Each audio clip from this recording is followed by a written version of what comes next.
Vale, comienza a grabarse. Perfecto. Bien, como siempre, bienvenidos. Gracias por estar ahí. Somos ya 43 de los casi 50 que somos en clase. A recordar que quitamos el tema de la asistencia. Yo, de todas maneras, ahora después haré una foto a los asistentes, porque sí que me gusta saber de alguna manera quién está presente en mis sesiones, más allá de los efectos que pueda tener.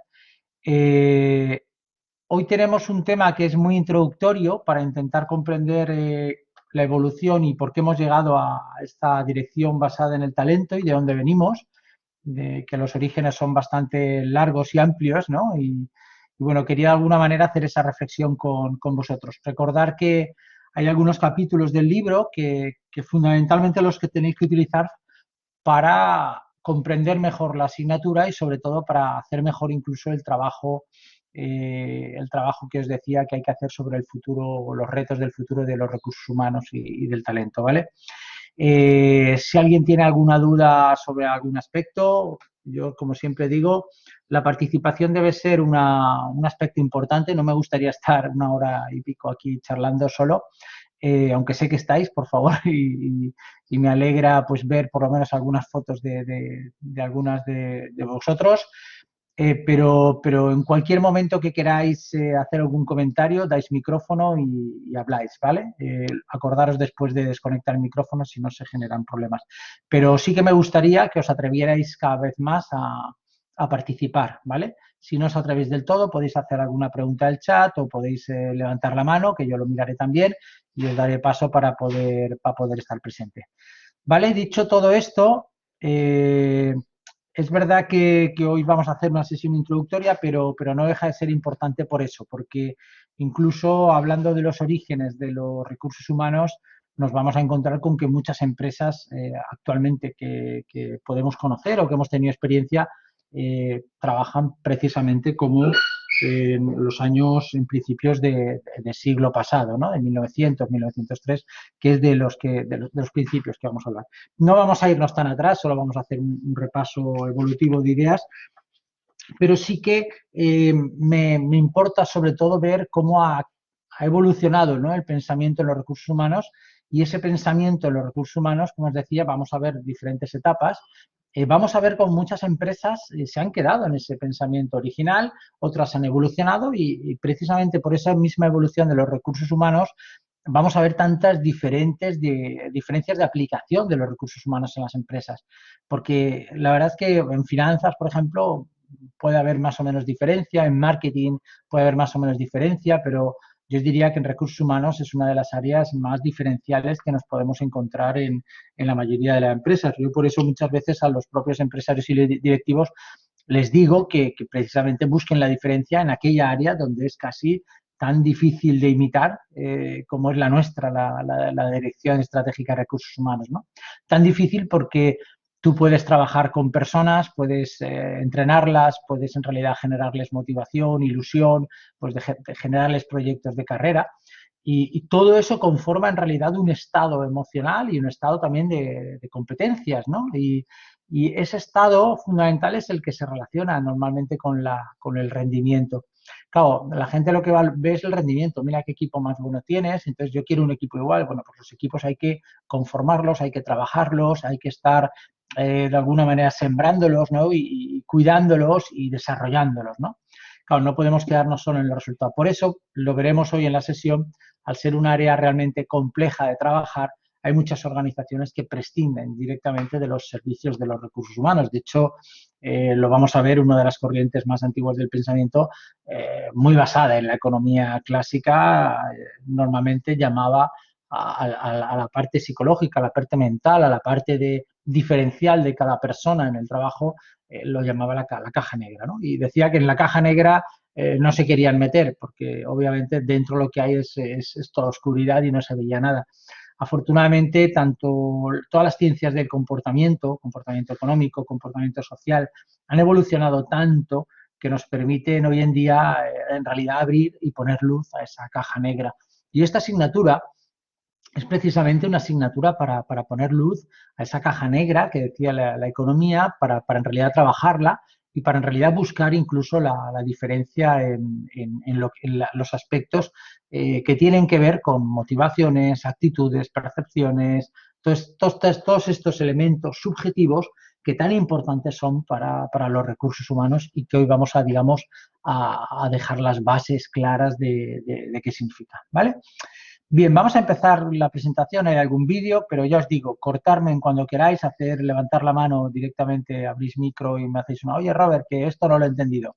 Y directamente paramos y seguimos, ¿vale? Porque yo creo que la participación debe ser una garantía de nuestro trabajo. Yo sé que no estáis acostumbrados y si ya os corta hacerlo en clase, pues imaginaros aquí, ¿no? Pero yo os animo porque si no, al final, yo creo que al final tenemos que entender que las clases también tienen que ser un diálogo. Y hay una cosa que la vamos a ver y que cuando veamos las prácticas yo os lo voy a pedir mucho, os voy a pedir que intentéis hacer los mapas mentales, los mapas conceptuales, los esquemas de los casos, porque yo no soy de los que buscan que pongáis mucho rollo en los casos, sino que prefiero que tengáis una idea clara, un esquema claro de cómo es esta empresa en recursos humanos y me hagáis el esquema, ¿eh? Pero eso mismo tiene que ver con la parte teórica. Yo tengo un mapa mental de lo que son los recursos humanos y mi discurso va de alguna manera alineado con ese mapa mental. Pero claro, vuestros mapas mentales, pues si somos 44 en este momento, pues imaginaros, cada persona, cada uno de vosotros tiene un mapa mental completamente diferente de qué es recursos humanos, bien basado en su experiencia, lo que ha oído, lo que ha visto a sus padres, muchas cosas. Entonces, cuando yo hablo y vosotros no me interrumpís y no me preguntáis y no generamos ese diálogo, al final solo hay un mapa mental aquí puesto. Y al final es o me comprendes mi mapa mental o estás perdido, ¿no? Mientras que hay un diálogo no es más que el intento de alguien de dos mapas mentales ponerlos, conjugarlos, ¿no? Y de alguna manera acercarlos. Por eso, cuanto más podáis preguntar y más podáis reflexionar conmigo, incluso, oye, no estoy de acuerdo contigo, Robert, esto no lo tengo claro porque tuve una experiencia tal y me fue tal. Digo, ostras, pues me parece genial. Incorporamos eso a la sesión, ¿no? Intentando de alguna manera que participéis al máximo. Ya os digo que no es lo común en muchas de las clases, pero yo voy a intentarlo, ¿vale? Yo voy a intentarlo, voy a insistir en las 3, 4 primeras sesiones y os diría a aquellos que normalmente habláis un poquito más, atreveros ahora, porque eso es lo que llamamos nosotros calentar la clase, es decir, que en la medida que va participando gente, eso anima a otros a que participen. Pero ya os digo, tenéis la opción más sutil, que es la de hacer la pregunta a través del chat o sencillamente levantar la mano si lo queréis conveniente. Pero para mí, con que pongáis micrófono, oye Robert, que esto no lo entiendo, oye Robert, ¿podrías profundizar en esto, ¿vale? Y podemos comentarlo tranquilamente.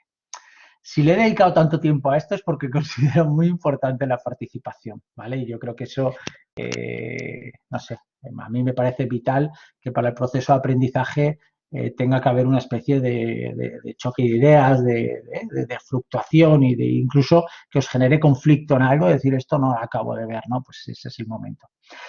Dicho todo esto, vamos, por favor, adelante, ¿vale? Y cualquier comentario, bienvenido es. Voy a compartir ya la pantalla, ¿vale?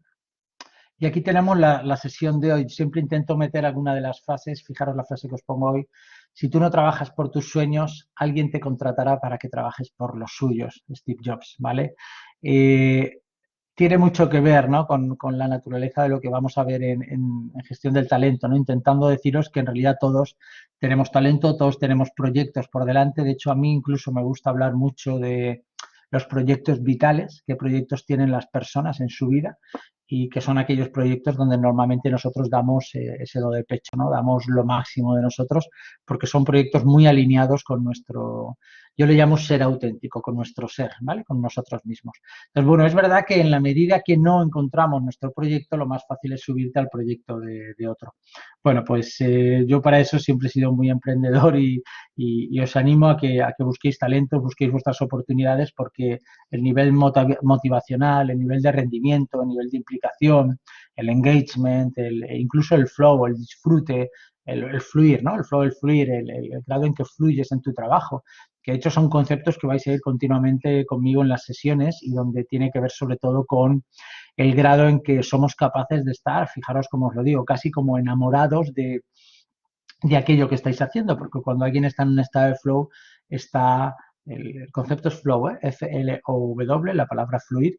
Cuando alguien está en ese estado es como que se le pasa el tiempo, no es consciente del tiempo, está en un continuo, bueno, nuestro ser competencial, nuestras competencias están al máximo, están incluso retándose, están en una zona de aprendizaje.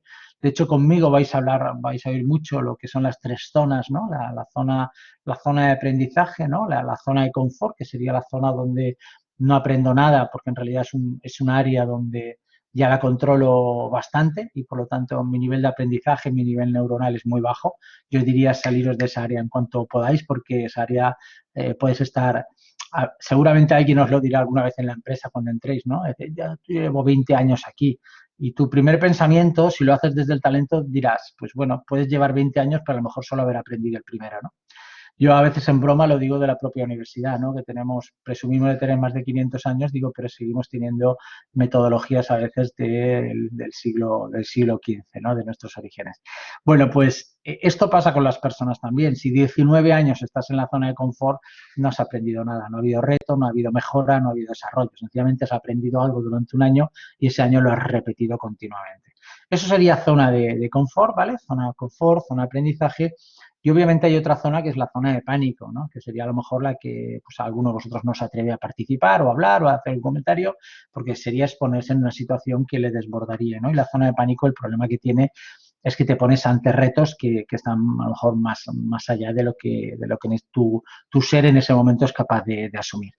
Bueno, hay que estar en esa zona de aprendizaje intermedia porque es un poco una zona de disconfort y es una zona donde en realidad neuronalmente estamos muy activos, ¿vale? Entonces yo os diría que la mejor situación para empezar las clases es estar en esta zona, porque es una zona, ya os digo, de disconfort en el sentido de que estamos atentos, concentrados, de que obviamente intentamos estar pendiente, de que si hay algo que no comprendemos lo recapacitamos o incluso levantamos la mano si lo necesitáis en este caso, ¿vale?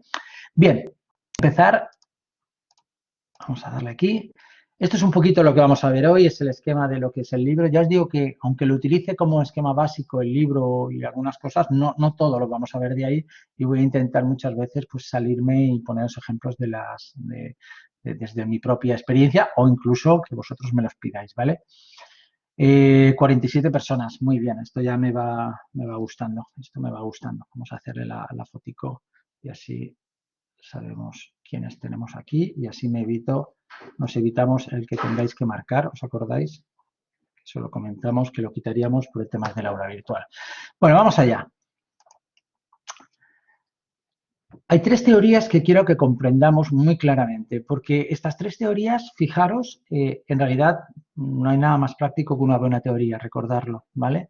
Es decir, estas tres teorías nos pueden decir tres tipos de empresa con las que nos vamos a encontrar en nuestra vida laboral, ¿vale? Si tenéis experiencia, seguramente ya os habréis encontrado con alguna de estas, ¿vale? Estas son las tres que dan el comienzo, digamos, a la evolución y estas son tres teorías fundamentalmente del siglo XX, el siglo pasado, ¿vale? La primera de todas es la teoría X, que vamos a intentar un poquito ver y vamos a leer, os voy a leer algunos párrafos de lo que es la corriente taylorista de Frederick Winslow Taylor. Recordad que en Winslow, porque en la página 23 hay un error, podría Frederick Winston, eso seguramente mi corrector lo hizo mal, pero bueno, después en la página 24 que está en la lectura sí que está bien puesto que está Winslow, Frederick Winslow Taylor. Esto es lo que se conoce como el Taylorismo, ¿vale? Teoría X. Después hablaremos de Elton Mayo y los experimentos de Hawthorne, sería la teoría Y. Y esta teoría tiene que ver más con la teoría de las relaciones humanas, la importancia de la relación y de las personas dentro de los contextos laborales. Y después haremos un pequeño énfasis solo en el tema de la teoría Z, de William Ouchi. Es una corriente más oriental y que de alguna manera también tuvo un impacto muy importante, sobre todo en las empresas estadounidenses que sufrieron mucho la competencia oriental, en este caso japonesa, sobre todo con los métodos de participación, ¿no? Que es un poquito lo que traduce la teoría Z. Veremos un poquito en las siguientes transparencias cómo todo esto ha evolucionado en las diferentes fases y hablaremos de la dirección estratégica de recursos humanos y, por supuesto, hablaremos de lo que es el talento y que es una dirección de personas basada en el talento, aunque esto ya lo desarrollaremos más adelante en este caso, ¿vale? Estas tres teorías, fijaros, el elemento fundamental que lo tenéis aquí puesto, la primera sería la administración de personal, la segunda relaciones humanas y bueno, aquí no estaría la teoría Z, pero estaríamos hablando de la X sería esta de aquí y la Y sería esta, ¿no? Persona como ser social y como ser emocional, donde es importante el clima, la comunicación y las relaciones laborales en este caso. Vamos a intentar comprenderlas. De hecho, he traído un test también para poder analizar cuál es vuestra corriente principal, en si es más X o es más Y. Ahora después lo haremos y podéis averiguar un poquito vuestro propio perfil y lo comentaremos para ver qué resultados han salido en este caso. Vamos a poneros y confirmarme que veis el vídeo, ¿vale?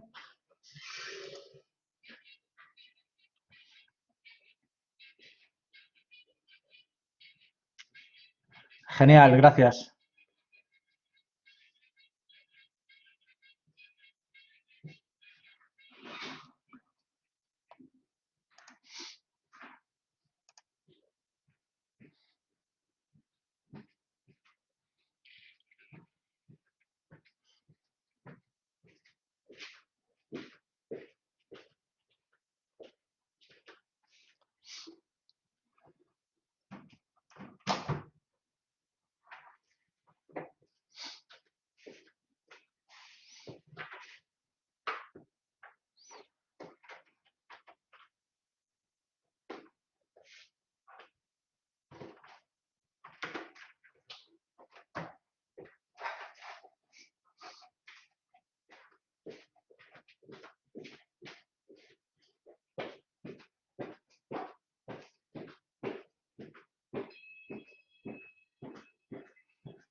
Bueno, la verdad es que no deja de ser un ejemplo tremendamente interesante. No sé si habéis visto la película, pero ahora después os haré algunas preguntas bajo el sistema de encuesta que hay aquí para también averiguar las películas que vamos a ver en nuestras clases.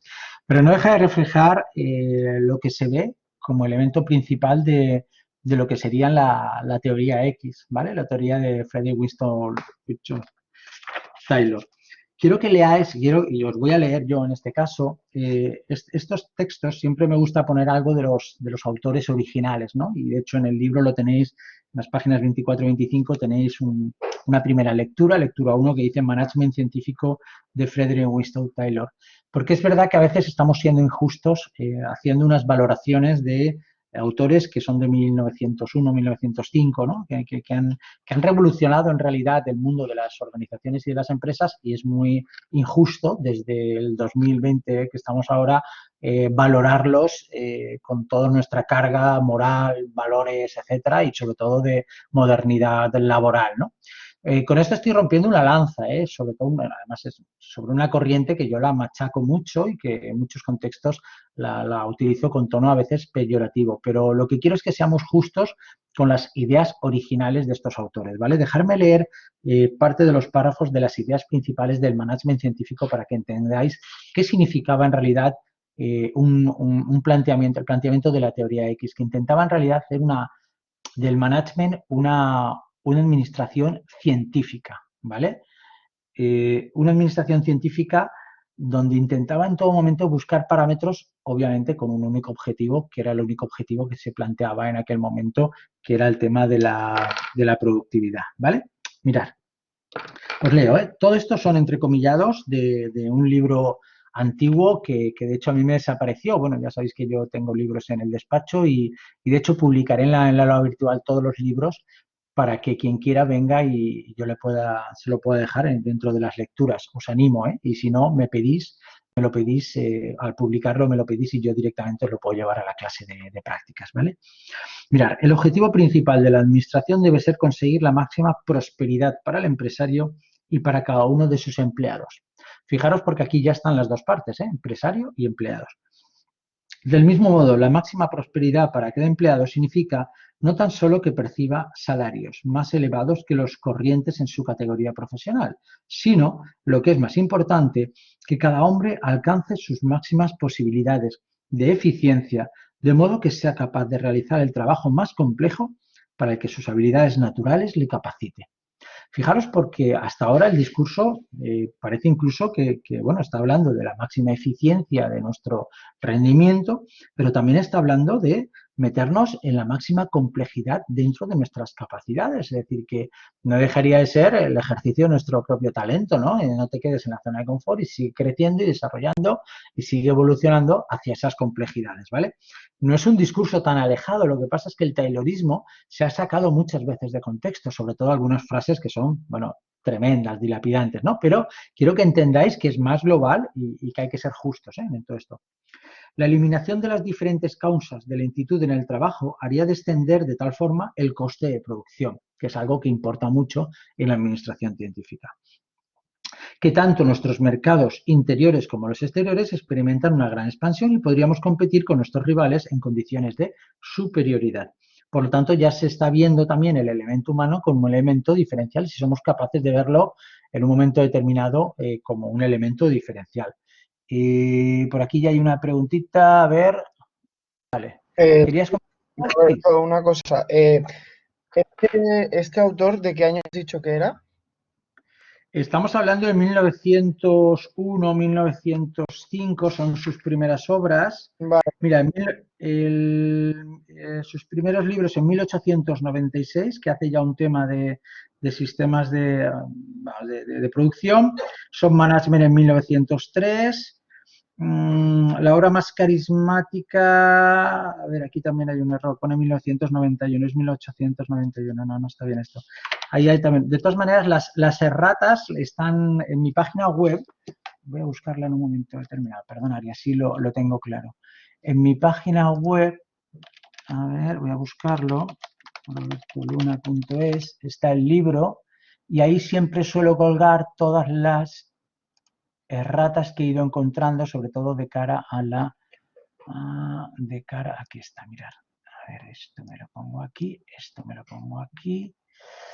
¿Esto que he hecho? A ver, esto, así, ahora lo he puesto, sí, os lo he puesto para que lo veáis. Mirad, este es el libro y erratas, ¿vale? Donde dice los primeros intentos fueron realizados por posteriormente, debería decir los primeros intentos fueron realizados posteriormente en 1911, ¿vale? Que es cuando sale la obra del management científico, ¿vale? Estamos hablando, por lo tanto, de principios del siglo XX. y te lo decía más ¿Ok? que nada porque escuchándolo, bueno, leyendo lo que pone, no entiendo Sí. a qué tipo de empresa se puede referir, porque en esa época entiendo que la mayoría eran fábricas, entonces cuando dice de que cada hombre alcance sus máximas posibilidades de eficiencia y tal, entiendo que el trabajo en esa época era muy repetitivo y por lo tanto Correcto. alcanzar eso sería un poco complicado. Sí, tú piensas de todas maneras que esto fue una revolución en aquella época, una revolución, pero completa. A ver, tú te llamabas, eres Luis, ¿verdad? Luis Tebrián. Sí. Sí. Mira, esto fue una revolución en aquella época. Lo que pasa es que cuando yo os he dicho que esto tenemos que buscar el paralelismo con empresas actuales, es verdad que tú imagínate una empresa de 2020, me da igual si es un pequeño comercio, una pequeña fábrica o cualquier elemento de distribución, podemos encontrar empresas hoy en día, porque las mentalidades de sus empresarios son así, que son muy parecidas a los principios de Taylor. Por eso las llamamos empresas X o empresas tayloristas, es decir, empresas muy orientadas a pensar que las personas son como máquinas y que en realidad lo que tenemos que buscar es la máxima eficiencia de la persona, pero fíjate, lo que aún no os acabo de decir es que para Frederick Winslow Taylor, fundamentalmente su eficiencia era un concepto físico, no tanto mental, sino físico, porque en aquel momento el tipo de trabajo que había en las fábricas era, pues has visto cómo tenía que hacer Charles Chaplin, ¿no? El tema de los tornillos, pero también estamos hablando, por ejemplo, de sociedades carboníferas, donde tenían que llevar carbón y meterlo dentro. Frederick lo que hace en realidad es un análisis incluso hasta de los movimientos, de qué manera una persona tenía que coger una pala, de qué manera tenía que agacharse, cuál era la posición corporal para tener una máxima eficiencia. Por eso se le llama, o es una consideración del hombre como máquina, porque en realidad es como decir, bueno, voy a hacer un robot y voy a hacer cuál es la eficiencia en toda su ergonomía para conseguir una máxima productividad en este caso. Por eso, quizás a lo mejor dices, bueno, es que claro, el ser humano es más complejo y nosotros hablamos ahora de competencias, de talento, de muchas cosas que son más mentales o que son más habilidades incluso mentales que las habilidades puramente físicas. En Taylor fundamentalmente nos vamos a referir a habilidades físicas, ¿vale? Por eso al final hay un paralelismo con el hombre máquina, ¿no? Y eso hace que pierda un poquito de valor, pero es que hay que entenderlo esto en el contexto del 1900, porque imagínate el tipo de empresas que podemos hablar de principios de siglo, donde lo que se dan, pues imagínate, estamos hablando de mucha gente que viene de los pueblos, que viene ya a las ciudades, que empiezan a haber fábricas, que empieza a haber este concepto de producción en serie, ¿no? Que podemos hablar de producción en cadena, donde en realidad cada uno hace un trocito muy, muy pequeñito de una tarea, pero que es tan repetitiva y tan continuamente repetitiva que por eso salen los conceptos, no sé si conocéis el concepto de alienación, de alienarse, de estar en un trabajo donde en realidad tú estás, imaginaros a Charles, ahí poniendo las tuercas estas y en realidad dices, ¿cuál es el sentido de su trabajo? Poner tuercas, apretarlas. ¿Tú crees que una persona se puede desarrollar, puede rendir, puede crecer como persona, como profesional? Y aparte, una persona puede aguantar 10 o 12 horas que hacían en aquella época mínimo, 10 o 12 horas que hacían mínimo, solamente haciendo eso. Claro, llega un momento en que al final dices, es que eso aliena completamente. Por eso surgen algunas otras teorías, ¿no? En contraposición a precisamente los trabajos repetitivos, entendiendo que eso son trabajos que de alguna manera menosprecian al ser humano y que obviamente le pueden afectar. De hecho, fijaros, en la Ford, vamos, ahora es verdad que han parado mucho y creo que solamente tenían un turno, ¿no? Por el tema del COVID, pero pensarlo, muchas personas, sobre todo la robotización, la verdad es que está eliminando parte de esto, pero muchas personas que aún siguen haciendo trabajos repetitivos, que aún se hacen dentro de la Ford, yo os diría que el consumo, y fijaros lo que os estoy diciendo, el consumo de pastillas, antidepresivos, ansiolíticos, etcétera, es mucho más alto que en otros contextos. Es decir, esto sigue pasando, ¿vale? A otros niveles, porque las sociedades han avanzado mucho, pero nos encontramos a muchas personas, y en este caso muchas bajas laborales, que dices, ¿cuál es el sentido de tanta baja laboral? Bueno, pues es verdad que a más alienación de trabajo, es decir, a más hacer un trabajo que no sabes ni cuál es su sentido, ni sabes cuál es su objetivo, ni sabes lo que estás aportando y que es tan sumamente repetitivo, obviamente eso va a tener impacto y efectos en las propias personas. De hecho, Luis, hay un aspecto clarísimo con el tema, y además estos son ideas ya para vuestros trabajos, con ideas de la robotización, con todo el tema de la inteligencia artificial, etcétera, se dice muy claramente que van a ser sustituidos todos aquellos trabajos que tengan un elemento base y es la repetición. En la medida que un trabajo sea muy repetitivo, no dudar lo que tiene todas las papeletas para ser sustituido por alguna máquina, por algún elemento, un chatbot, un elemento de inteligencia artificial, un robot, algo de ese estilo. Porque al final, ese trabajo, claro, desde el punto de vista del bienestar de las personas, yo os diría, esto es bueno a largo plazo, porque estamos quitando trabajos que alienan a las personas. Otra cosa es que es verdad que estamos quitando trabajos, y ya veremos cuando lleguemos a hablar de estas cosas un poquito más en detalle, cómo toda transformación tecnológica siempre ha acarreado también la incorporación de nuevos puestos de trabajo, ¿no? Siempre suele haber Lo que pasa es que al principio hay muchas pérdidas laborales y eso es lo que da mucho miedo, ¿vale? Pero intentar ubicarlo. A mí me gusta mucho cuando entro en una empresa y le pego un primer vistazo, hacerme una rápida clasificación de esto es una X, es una Y, es una Z, o incluso es estratégicamente muy potente, o ojo, es una empresa muy basada en el talento. Claro, para mí yo hago de 5 categorías, que ahora después las veremos, pero estas claramente aún nos encontramos, tristemente, muchas empresas que lo que fundamentalmente hacen son, y además lo habéis visto en las imágenes, trabajos muy repetitivos no consideran a la persona desde su elemento más cognitivo-emocional, de persona que es capaz de formarse, mejorarse, desarrollar, crecer, ni les meten en complejidades mayores. Nos encontramos también con empresas con una grandísima supervisión, que este es un tema vital, ¿eh? El tema de la supervisión, lo habéis visto, ahí lo pone un poquito en la parodia, ¿no? Cuando de repente nos encontramos tranquilamente a Charles Chaplin, que se va un momento al lavabo, y sabéis cuál es la situación, ¿no? Que hasta le aparece el jefe en la supervisión, le aparece indicándole que tienes que ir a trabajar. Bueno, esto no está tan lejano. Hace 10 o 12 años salía una noticia de una empresa en Comunidad Valenciana que estaba poniendo el tema de fichar, es decir, cuando tú vas al lavabo tienes que fichar, ojo, solo a las mujeres, porque el empresario principal decía que las mujeres cuando iban al lavabo se ponían a cacarear, ¿eh? Se ponían a hablar entre ellas y perdían mucho tiempo laboral. Claro, esto en 2000, esta noticia ya os digo, hace 10 años por lo menos, pero bueno, en 2010 aunque sea, tampoco, no tiene sentido, me refiero, estamos hablando de un siglo XXI, estamos hablando de unos conceptos muchísimo más modernos y aún tenemos un tipo de empresario muy... Un tema que incluso os lo podéis preguntar a algunos, ¿que la supervisión es mala? Digo yo, no estoy diciendo que la supervisión sea mala, para nada. La supervisión es necesaria, de hecho, podéis ir a empresas kármicas que tenemos aquí, por ejemplo, en Comunidad Valenciana, y donde a lo mejor en sus canales de producción te puedes encontrar, imaginaros, una empresa que hace embute en morcillas o longanizas o chorizos, ¿vale? Entonces, aún se siguen utilizando sistemas de supervisión y de control, donde estamos utilizando los tiempos y la cantidad de piezas que está haciendo una persona en un tiempo determinado y se siguen cronometrando.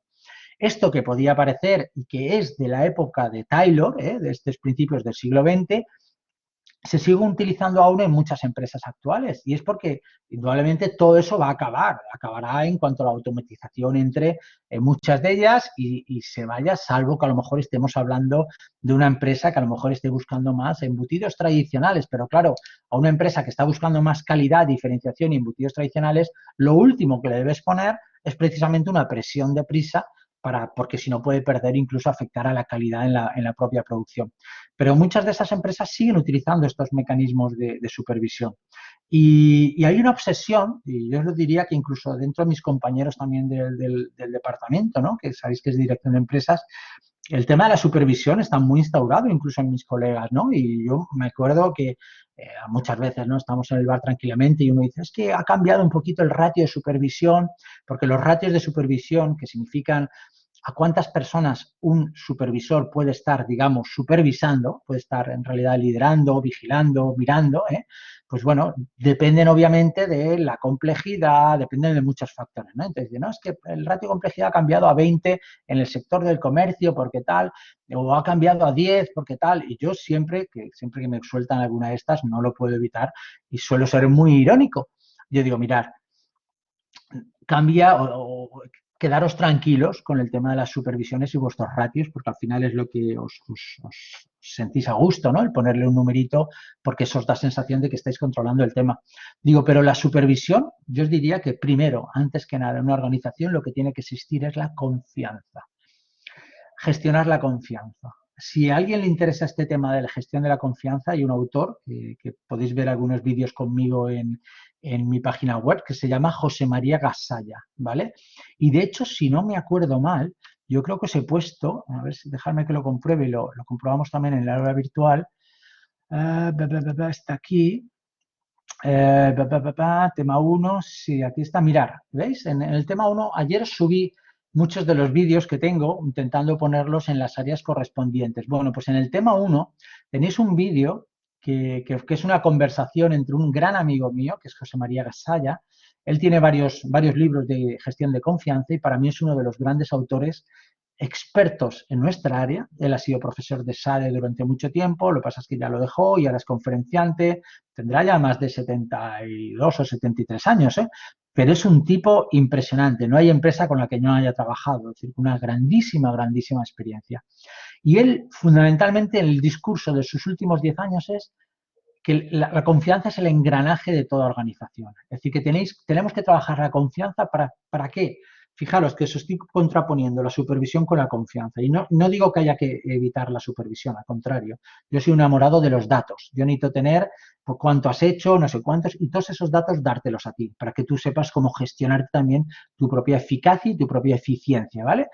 Pero José María lo que nos dice es que la confianza es como ese aceite lubricante que permite que las organizaciones fluyan, que la relación entre departamentos fluya, que tu relación con tu puesto fluya, que de alguna manera todo pueda funcionar mucho más fácilmente. Pero claro, el problema de un concepto tan ambiguo como la confianza es precisamente que es subjetivo, es ambiguo, es complejo, tiene todas las características para que muchos empresarios digan esto a mí dime cómo lo haces matemáticamente o lo quiero para dentro de 3 semanas. Y claro, tú dices, ostras, la gestión de la confianza no se instaura en 3 semanas. Esto es un trabajo, además con todo tu equipo directivo, no solo tuyo de empresarios, sino con tu equipo directivo. Y es un trabajo del día a día, de las pequeñas decisiones, donde cada líder tiene que de alguna manera trabajar desde esta confianza para que a su vez en cadena hacia abajo cada supervisor tenga también confianza con sus equipos, cada coordinador de equipo con su gente y se instaure este lubricante que decíamos que es tan potente para la propia organización. Pero fijaros como ya en el caso de Taylor nos lo estaban diciendo, ¿no? Nos lo estaban diciendo, la supervisión es un elemento fundamental, lo hemos visto en el vídeo. Quizás yo en lo que estoy tan en contra es en esa supervisión estricta, donde suele ser más un arma arrojadiza, un arma de penalización, que un arma para utilizarla, para dársela al empleado. Nosotros lo vamos a ver mucho más en detalle, fijaros, cuando veamos el capítulo de gestión del talento inteligente, que hablaremos del feedback, del tema del feedback. Por eso para mí, claro, yo necesito supervisores, sí, yo necesito líderes que me ayuden en mi trabajo. Necesito líderes que me puedan de alguna manera fomentar, desarrollar, darme recursos, que me pongan retos. Eso en realidad sería para mi supervisión y no el concepto de supervisión clásico que se está utilizando aquí, que no es más de la corrección continua de no vayas al lavabo, no hables con el de al lado. Ostras, no hables con el de al lado. Vosotros sabéis que gran parte de las ideas que se dan en las organizaciones se dan entre pasillos. Claro, las organizaciones que trabajan mucho la supervisión estricta y que impiden el hablar entre personas, incluso entre pasillos, de no vayas a salvar, no hagas esas pausas, todo este tipo lo que están evitando precisamente muchas veces es el cruce de ideas. Muchas de las ideas interdepartamentales, etcétera, se dan precisamente porque la gente, si está realmente enganchada en su trabajo, muchas veces sigue hablando hasta de su trabajo en los momentos, con lo cual eso también es un tema que hablaremos más adelante, ¿vale? Más o menos, perdona mi respuesta tan extensa, pero me sirve la respuesta para haber metido muchos conceptos también. ¿Te ha quedado más o menos claro, Luis? Sí, era más que nada eso, que no comprendía cómo en esa época se podía hablar de que el hombre alcance sus objetivos y tal, pero porque yo me refería más a una parte mental más que a una parte física. Claro, claro, correcto, correcto. Pues ya veréis por qué, incluso ahora os diré algunas frases donde vais a verlo más claro esto que os estaba diciendo. Gracias, Luis, por comentar, ¿vale? Vamos a ver alguna frase más. Dice, el sistema mejor de management ordinario puede definirse como aquel en que los trabajadores dan lo mejor de su iniciativa. Fijaros que es realmente potente lo que dice. Y reciben a cambio algún incentivo especial por parte de los empresarios. De hecho, fijaros porque el concepto del taylorismo es un concepto muy basado en tú me das un esfuerzo y yo tengo que compensarte ese esfuerzo. Normalmente el concepto de compensación que se trabaja en el taylorismo es muy retributivo, muy vinculado al sistema monetario, ¿vale? De hecho, de ahí surge muchas veces el tema de la teoría de la agencia, no sé si la habéis conocido en alguna de las otras sesiones con algún colega mío del departamento o algo, pero son teorías, las teorías de la agencia nos dicen en realidad que hay un principal y un agente, ¿no? Son dos entes que están negociando continuamente. Y la teoría de la agencia lo que pasa es que es verdad que está muy enfocada en este concepto de productividad y en este concepto de eficiencia y siempre nos dice que hay un oportunismo del empleado muchas veces por intentar escaquearse, por intentar no rendir a lo que la empresa puede tener, ¿no? La verdad es que la teoría de la agencia es lo más completamente, es la antítesis completa de la gestión por la confianza. Y la teoría de la agencia lo que dice en realidad es bueno, que el principal mecanismo que tienes para manejar a las personas es la retribución. Tú págales y ya verás lo que hacen. De hecho, claro, claro, esto es una teoría que sigue vigente hoy en día. Imaginaros, yo la ataco por muchos lados, pero cuando se plantea este tipo de planteamientos en Taylor, para mí no está mal planteado, porque en aquel momento no había ningún sistema motivacional, no había nada, nadie sabía cómo de alguna manera estimular a los trabajadores. Y entonces uno de los elementos principales que se plantea Taylor es la incentivación. Claro, yo sí te pago más en función de que tú estés rindiéndome más, porque veo que tus procedimientos físicos te están llevando a ser más productivo, yo tengo que incentivarte y tengo que diferenciar a aquel que de alguna manera está trabajando más. Eso nosotros más adelante lo vincularemos con teorías de la equidad, ¿vale? El concepto de, ostras, si yo trabajo más, imaginaos en la función pública, dos personas, mismo trabajo, mismo puesto, que cobran lo mismo, que a lo mejor pueden tener una diferencia pues muy básica en antigüedad o en quinquenios o en sexenios, pero que fundamentalmente hacen lo mismo y uno no pega ni golpe y el otro, perdonadme, está a muerte. Y los dos están cobrando lo mismo. Claro, el concepto de igualdad y el concepto de equidad hay que saber trabajarlos muy bien. Hay que saber dónde aplicar la igualdad y hay que saber dónde aplicar la equidad. La equidad, perdonadme, es uno de los grandes cánceres de muchísimas de las empresas, donde la gente, quieras o no, se compara con los demás y está diciendo, oye, yo estoy haciendo más esfuerzo y sin embargo a mí nadie me remunera más o nadie me da otras condiciones. Ya hablaremos más adelante de que no solamente es el tema monetario el que funciona. Pero para Taylor fue un descubrimiento, ¿no? Decir, oye, pues tenemos que incentivar más a estas personas porque son las que están haciendo que sea más productivo todo, ¿vale? Entonces, fijaros que ya hablaba de incentivación en este caso. Dice, les llamaremos management de iniciativa e incentivo, en contraposición al management científico por asignación de tareas. Sigo leyendo alguna cosa más para seleccionar algunas cosas. Primero se elabora una ciencia para la ejecución de cada una de las operaciones de trabajo, la cual sustituye al viejo método empírico. Segundo, seleccionan científicamente a los trabajadores. Les adiestran, les enseñan y les forman, mientras que en el pasado cada trabajador elegía su propio trabajo y aprendía por sí mismo la mejor manera que podía. Tercero, colaboran cordialmente con los trabajadores para asegurarse de que el trabajo se realiza de acuerdo con los principios de la ciencia que se ha elaborado. Cuarto, el trabajo y la responsabilidad se reparten casi por igual en el management, entre el management y los obreros. Fijaros qué cosas se están diciendo ya, porque Taylor lo que intentaba es hacer una ciencia de este mundo de la empresa. O ya lo tenemos claro, ¿no? Que nuestro management, nuestra dirección de empresas es una ciencia, ojo, social, ¿eh? Que también hay que distinguirlo en este caso. Pero fijaros qué frases más dilapidantes. Mirad esta, ¿no? No perdáis el detalle esta.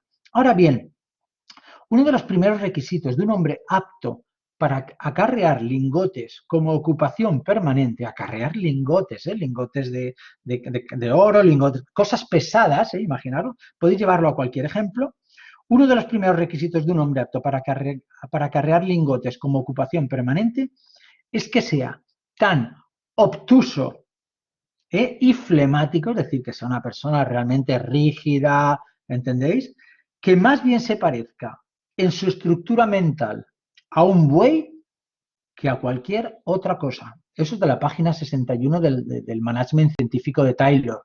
Claro, aquí Taylor, claro, esa es la frase típica que he utilizado muchas veces en conferencias para decir a los empresarios, no me seáis como Taylor y no me busquéis a los flemáticos, a los obtusos o a los bueyes, ¿no? Intentando decir, no, porque al final nos está hablando de un método de selección, que ya hablaremos en su momento de atracción de talento y hablaremos a nivel profesional cómo se hace. Pero aquí él nos está dando sus primeras inquietudes de cómo intentar seleccionar un perfil que sea capaz de estar continuamente haciendo lo mismo, y encima siendo productivo. Entonces dice, no, tiene que ser alguien tan rígido, o lo que en terminología, incluso en psicología, ¿no? Buscamos eso de los comportamientos obsesivos compulsivos, no repetitivos, ¿no? Que incluso mucha gente, si no hace ese tipo de comportamientos, no se siente bien, ¿no? Pues es verdad, trabajar con la rutina no es nada fácil. Y bueno, su primera idea es obviamente buscar a alguien que tenga una estructura mental parecida a un buey. Así que aquí estamos bien apañados en su planteamiento, ¿vale? Bueno, tiene muchas más cosas que nos plantea Taylor, ¿vale? Tenéis la lectura, yo os diría, os recomiendo que leáis la lectura porque ya os digo que hay que ponerla en su propia situación, pero no deja de ser un primer acercamiento. Y os digo, lo que me interesa es que trasladéis estas ideas de lo que es el management científico de Taylor, las trasladéis fundamentalmente a un tipo de empresa que nos podemos encontrar ahora y que aún existe, supervisiones estrictas, no creer en la parte de competencias mentales, en la parte de competencias emocionales, sino más en las competencias o las habilidades puramente físicas, muy de trabajos en cadena, de tal manera que cada uno no tiene sentido global del trabajo que está haciendo, por lo tanto generando alineación, como decíamos antes, muy vinculando a los incentivos solamente, a la retribución sola, págale más y ya verás cómo. Yo solo os digo una cosa y os adelanto, el dinero, antes decíamos que el dinero servía para que la gente fuera a trabajar. Imaginaros, a que fuera a trabajar, no que hiciera bien su trabajo, para que fuera a trabajar. Imaginad a qué punto llegábamos. De hecho, antes del COVID, bueno, los niveles de absentismo eran altísimos también, Pero es que hoy ya ni decimos eso, es decir, el dinero hoy en día es que ni siquiera te sirve para que la gente vaya a trabajar. Entonces, cuando veamos el capítulo de compensación total, vais a ver un capítulo realmente brillante, excelente en cuanto a temas, contenidos y ideas, que os va a servir porque yo siempre digo más allá del dinero ese capítulo, ¿no? Hay muchas conferencias que dan empresarios, siempre les digo más allá del dinero. Tenéis que pensar más allá del dinero, pensar en esos anuncios que salían en la televisión que decía lo que el dinero no puede comprar, ¿no? Pues en el trabajo hay muchísimos escenarios que el dinero no puede comprar. Y por lo tanto, si queremos ser una empresa de alto rendimiento, una empresa de excelencia, tenemos que saber cuáles son esos escenarios y jugar con esas otras variables que van más allá de la propia incentivación. ¿Vale? Vamos a pasar a la siguiente teoría.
Me decís algunos que no se oye bien, a ver si subo el volumen, a ver si aquí sale mejor.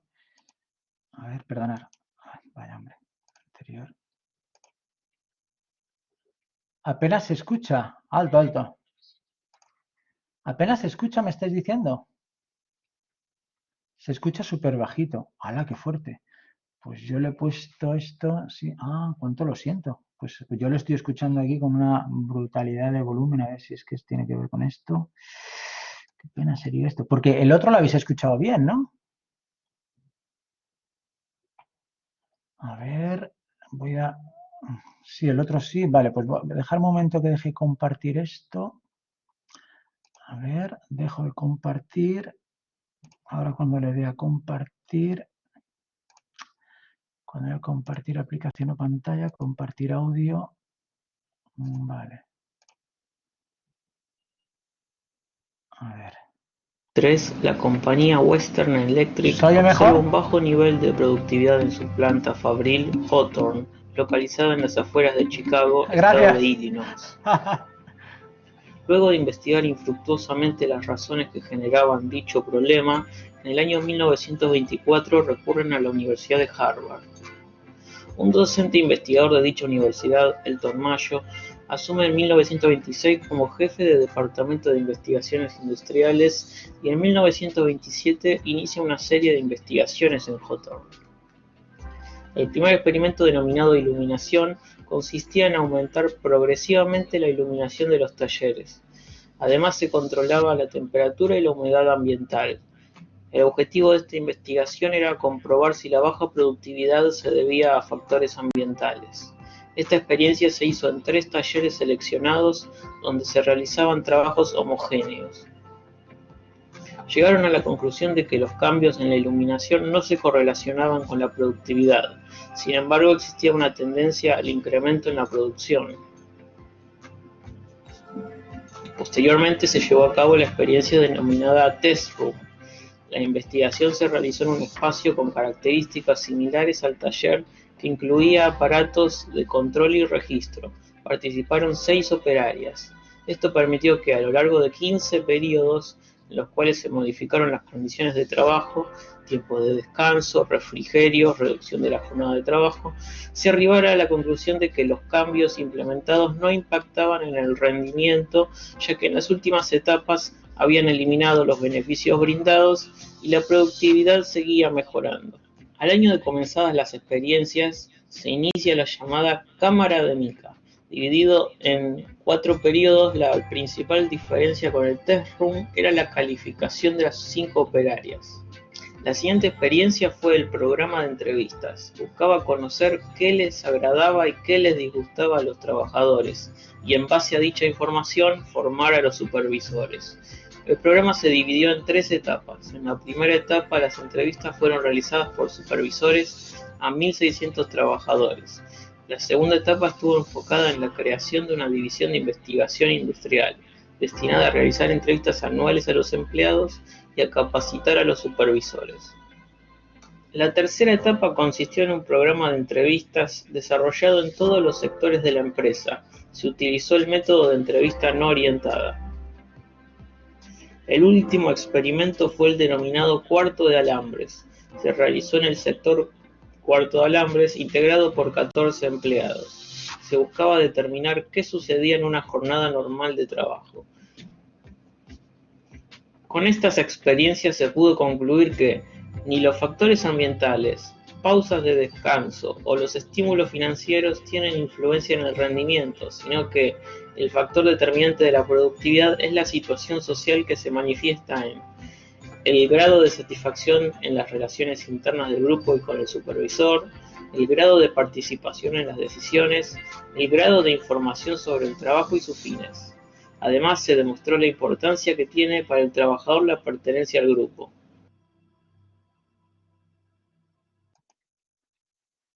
Bien, si os fijáis, lo atractivo de este planteamiento, lo atractivo fundamentalmente, es que supone una superación a uno de los principales problemas que tenía el management científico de Taylor, ¿no? Que era su obsesión por la retribución y la incentivación, y después por esa excesiva supervisión donde había alguien que te estaba diciendo continuamente qué hacer y qué no hacer, ¿no? Claro, eso es muy poco creer en la persona humana, ¿no? Eso es muy poco creer en cada uno de nosotros. El planteamiento de las relaciones humanas lo que fundamentalmente nos dice es tienes que creer más en las personas que se pueden desarrollar, que pueden asumir complejidad, que pueden asumir toma de decisiones, que pueden asumir riesgos, ¿vale? Y que es fundamental el tema del equipo y de las relaciones entre las personas. Tú no puedes aislar a las personas entre sí, como muchas veces se hace. Fijaros que va más allá incluso, indicando pues, muchos elementos que rompen el concepto ese de alienación que habíamos dicho en el planteamiento del Taylor, ¿no? Porque en Taylor decíamos que no se vinculaba con el trabajo porque no sabía incluso el producto final cómo acababa. Me acuerdo de un director de recursos humanos, un amiguete que trabajaba en las cadenas hoteleras, y me dijo, es que una vez me encontré a la gente de cocina mirando pues por esa ventanita que tenían así redondita en las cocinas, continuamente asomándose. Entonces me acerqué, dice, se acercó y les pregunté, ¿por qué miráis tanto? Dice, es que nosotros solo conocemos la cocina. Y claro, él se quedó un poquito como diciendo, ¿quieres decirme que nunca has visto una de las habitaciones de este hotel? Que no conoces en realidad. No, nosotros entramos por la parte de atrás, entonces vamos directo a la cocina y no tenemos, claro, imaginaos, es lo mismo que este concepto de la cadena, donde tú en realidad vas a tu puesto de trabajo y no sabes ni lo que estás acabando. Es decir, tú no conoces ni al cliente que entra, entonces ellos tenían curiosidad por saber qué cliente entraba, qué decía, no tenían casi feedback ni contextualizaban su trabajo. El planteamiento de la teoría Y de las relaciones humanas rompe con todo eso. Fundamentalmente lo que se plantea es, aquí sí que entraría lo que decíamos de la confianza, vamos a confiar en los empleados, vamos a confiar en su complejidad, en sus habilidades y las habilidades que no tengan las vamos a desarrollar, porque creemos que se pueden desarrollar.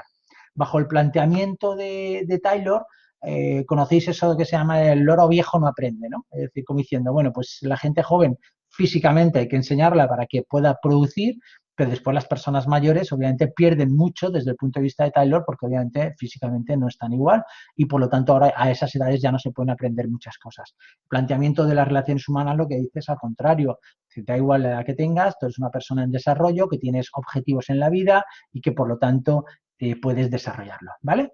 Más o menos fijaros que son dos planteamientos muy contrapuestos el uno con el otro y nos vamos a encontrar perfectamente empresas X y empresas Y. Ya podemos llamarlas empresas X o empresas Y.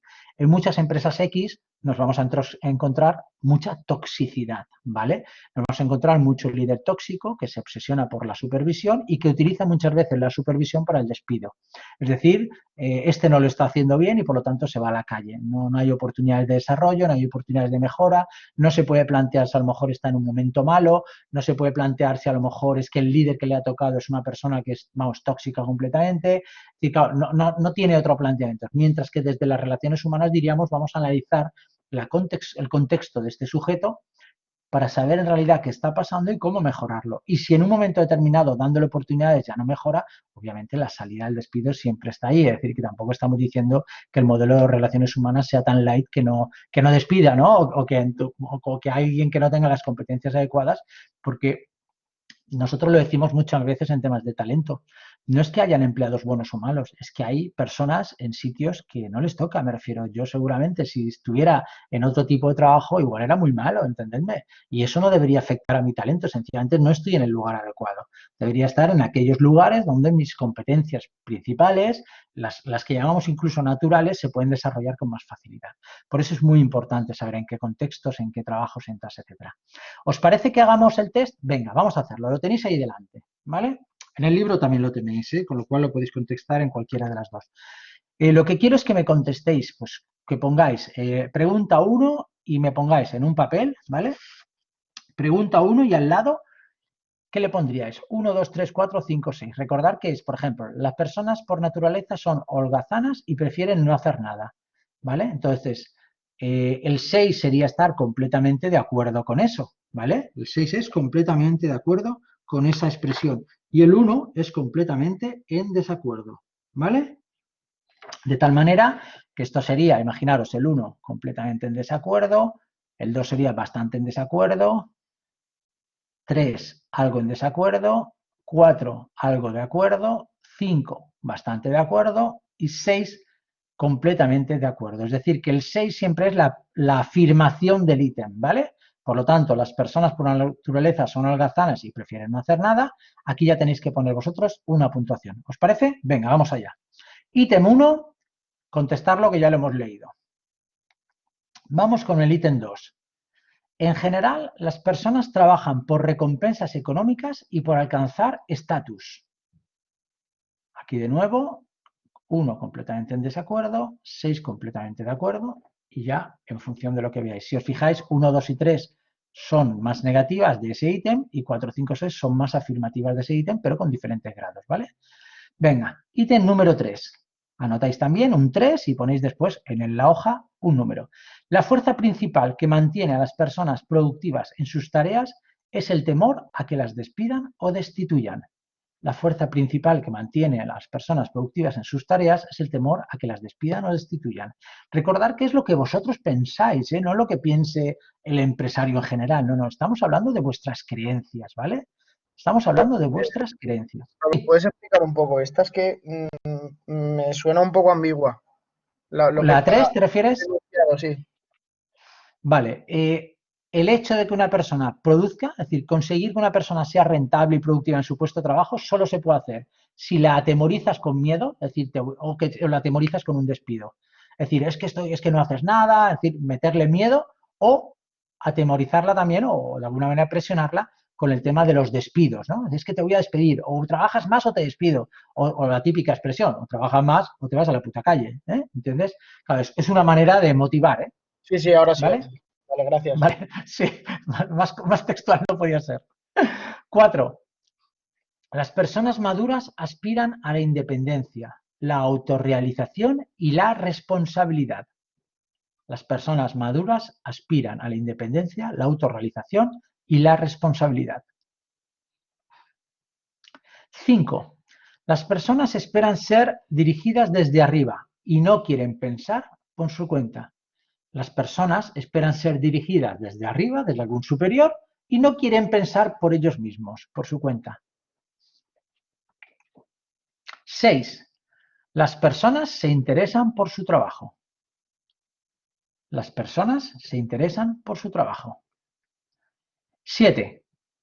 Las personas necesitan supervisores que las vigilen estrechamente y pueden así alabar el trabajo bien hecho y reconducir los errores. Las personas necesitan supervisores que las vigilen estrechamente y pueden así alabar el trabajo bien hecho y reconducir los errores.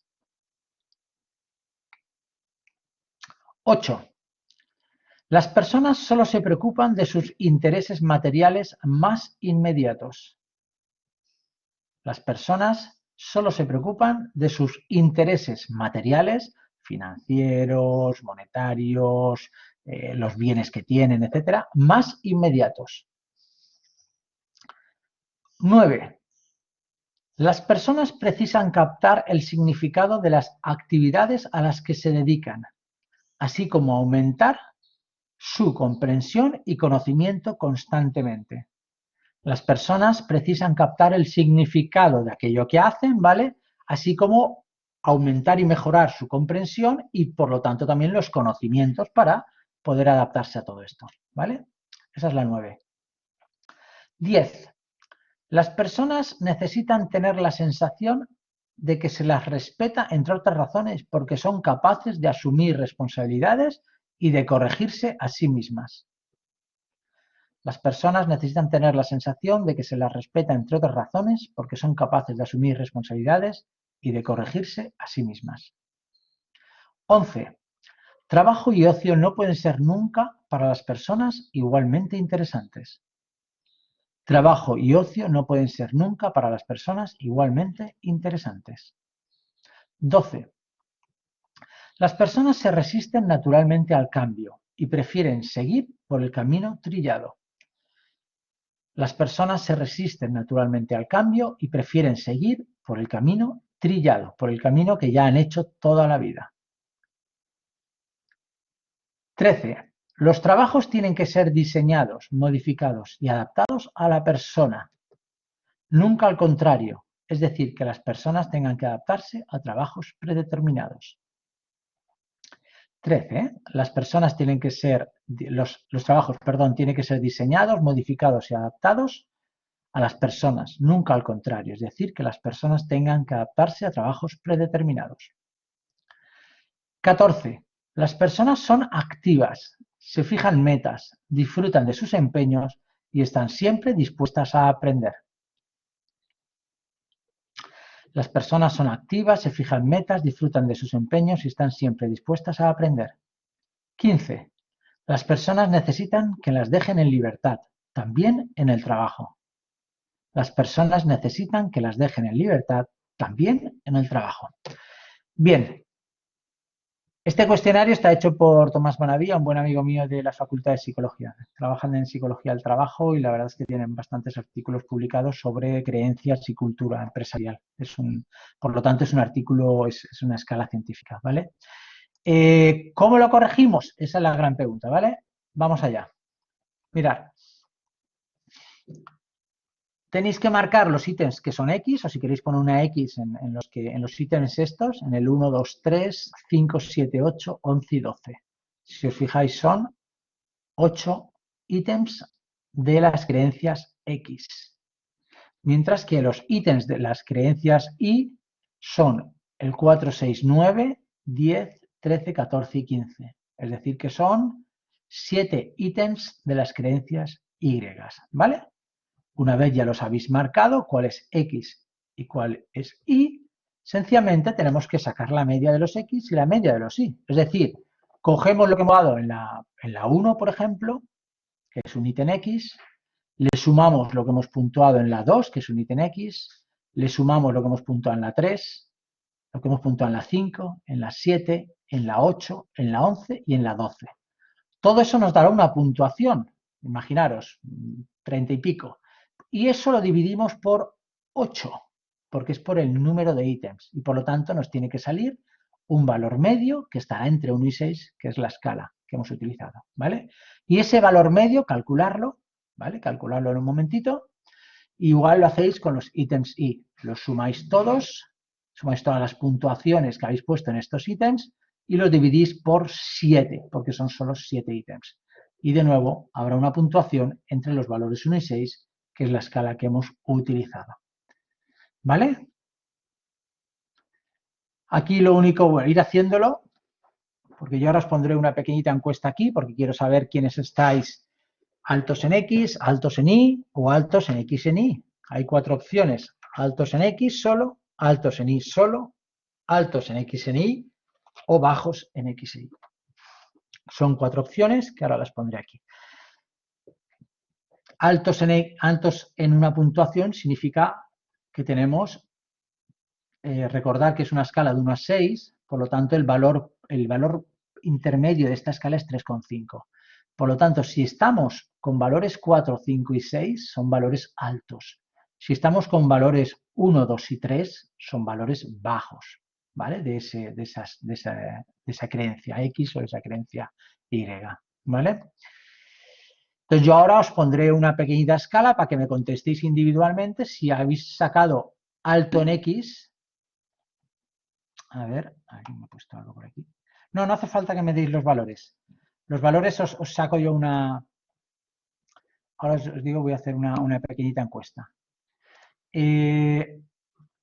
Por ejemplo, en el caso de Gemma, que salía X 2,62, obviamente 2,62 es un valor bajo en X, ¿vale? Yo ahora en lo que os voy a preguntar a través del propio sistema del BBC, os preguntaré si estáis alto en X y bajo en Y, por lo tanto, alto en Y y bajo en X, alto en X y alto en Y, bajo en X, bajo en Y. Son 4 opciones que podéis estar. 3,85, ¿vale? Eso es una buena porque recordar que los valores, digamos, inmediatos a 3,5 no los hemos considerado. Pero bueno, como todos tendréis valores más o menos en este sentido, recordar cortar en 3,5. Si estás por encima de 3,5, tomarlo como alto. Si estáis por debajo de 3,5, tomarlo como bajo, ¿vale? Venga, voy a preparar esta pequeñita encuesta y así, vamos a ver, sondeo. Aquí está, sondeo, opción múltiple. Primera opción, alto en X, bajo en Y. Segunda opción, bajo en X, alto en Y. Agregar opción. Alto en X, alto en Y. Y cuarta opción, bajo en X y bajo en Y. Si alguien se ha liado, por favor, con estas cosas, decírmelo, ¿eh? Decírmelo y os ayudo como sea, ¿eh? A ver, lo tengo ya todo, alto y bajo, bajo y alto. Voy a separarlo con comas para que no haya problemas, y así separadito más, así se ve claramente. Alto en X, alto en Y, aquí. Y aquí pongo también una coma y lo separo. Vale. Vale, chicos, lanzo el sondeo.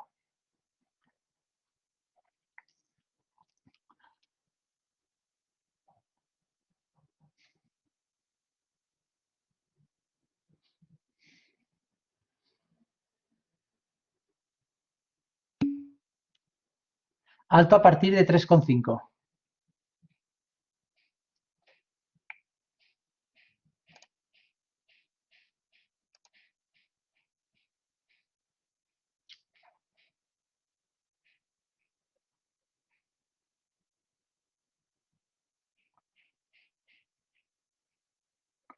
Venga, aún quedan 17, 16, 15.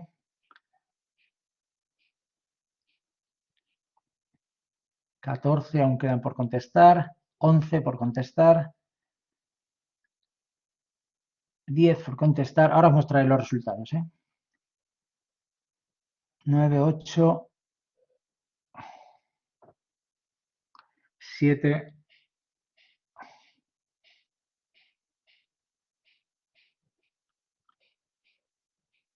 6. Venga, quedan 6, 5. Quedan 5. Vamos, que queda menos gente ya.